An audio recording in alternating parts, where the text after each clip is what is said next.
संजय जी, प्रधानमंत्री जी 370 सीटों के बारे में बातचीत कर रहे हैं। अभी हम आप एक टीवी चैनल पे एक साथ डिबेट पे थे और वहां पे जो आंकड़े थे बड़े दिलचस्प आंकड़े थे कि भारतीय जनता पार्टी ने 2019 के लोकसभा के चुनाव में 303 कुल सीटें जीती थी और 72 सीटें वो थी जहां पे वो दूसरे नंबर पर थे। ये और अगर 303 और 72 को जोड़ लें तो ये आंकड़ा होता है 375। तो क्या प्रधानमंत्री जी ने इसीलिए 370 की बात की है कि दो जो दूसरे नंबर की सीट है वहां पर भी वो जीत हासिल करके 375 के आंकड़ा पा पाएंगे या 370? आपको कितना रियलिस्टिक लगता है? देखिए, ये तो सिंपल कैलकुलेशन है जिसको आपने करके बताया। 303 प्लस 72 अगर जोड़ दें तो 375 हो जाता है।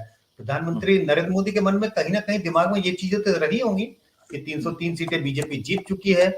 बीजेपी की पूरी कोशिश होगी कि उन तीन में से ज्यादातर सीटों को वो दोबारा जीत सके।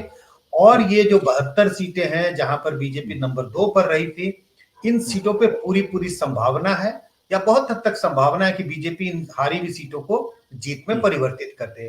अब सवाल यह है कि 370 का जो आंकड़ा है वो क्या हकीकत के नजदीक दिखाई पड़ता?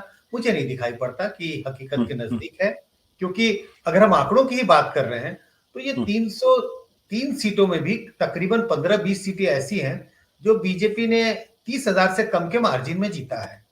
इनके हारने की भी संभावना हो सकती है। 2% का अगर स्विंग हुआ बीजेपी के खिलाफ तो बीजेपी से के हाथ से ये सीटें निकल सकती हैं। और ये जो 72 सीटें हैं जहां बीजेपी नंबर 2 रही है, इनमें से सिर्फ 34 सीटें ऐसी हैं जो तकरीबन 50,000 के कम वोटों के अंतर से बीजेपी हारी थी।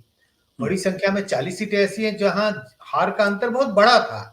तो इन सारी 72 हारी हुई सीटों को जीत में कन्वर्ट कर पाना तो बहुत मुश्किल है। तो इस सिर्फ अंकगणित के हिसाब से भी देखें तो ये जोड़ दें दोनों को तो 375 हो जाता है।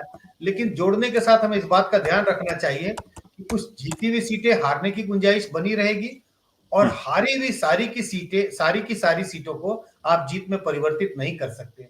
इस वजह से मुझे लगता है 370 एक नारे के जैसा है। इस ओर इशारा है कि बीजेपी एक बड़ी जीत की ओर की अपेक्षा कर रही है या उनका लक्ष्य है, लेकिन 370 के पास पहुंचता हुआ बीजेपी मुझे दिखाई नहीं पड़ता। पिछली बार भारतीय जनता पार्टी को 37% वोट मिले थे और उसके पहले जब 2014 का चुनाव हुआ था तो 31% वोट मिला था। क्या 370 अचीवेबल है भी या नहीं अचीवेबल? एक प्रश्न ये जो आंकड़ों की बात है, जो अरिथमेटिक की बात है कि 72 सीटों पर नंबर 2 है, कुल जीती सीटें 303 है, दोनों मिलाकर 375 तय हो जाती है, तो ये तो अरिथमेटिक है। क्या अचीवेबल टारगेट है ये, या आपको लगता है कि ये एक साइकोलॉजिकल वॉरफेयर है? मुझे लगता है आशुतोष 2024 के चुनाव में बीजेपी के लिए अचीवेबल टारगेट नहीं है।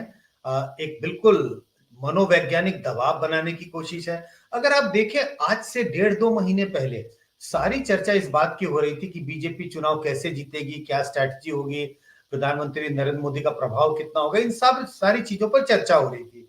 जिस दिन से प्रधानमंत्री मोदी ने यह नया टारगेट सेट किया, कहा बीजेपी का टारगेट है 370, उस दिन से सारी की सारी चर्चा इस बात पर हो रही है कि बीजेपी को 370 कहां से आ सकती है, बीजेपी कहां से सीटों को गंवा सकती है और बीजेपी कहां एडिशनल सीटें जीत सकती है।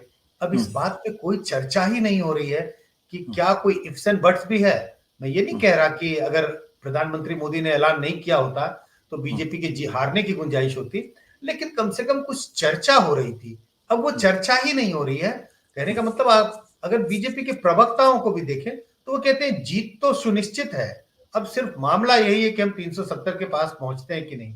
तो साइकोलॉजिकल वॉरफेयर में बीजेपी एक तरह से आगे बढ़ती हुई दिखाई पड़ती है और नैरेटिव को बिल्कुल शिफ्ट कर दिया। सारा डिस्कशन इस बात पर है जिसकी चर्चा हम और आप भी कर रहे हैं कि 370 कहां से आएगा। सत्य हिंदी का ऐप डाउनलोड करें गूगल प्ले स्टोर पर।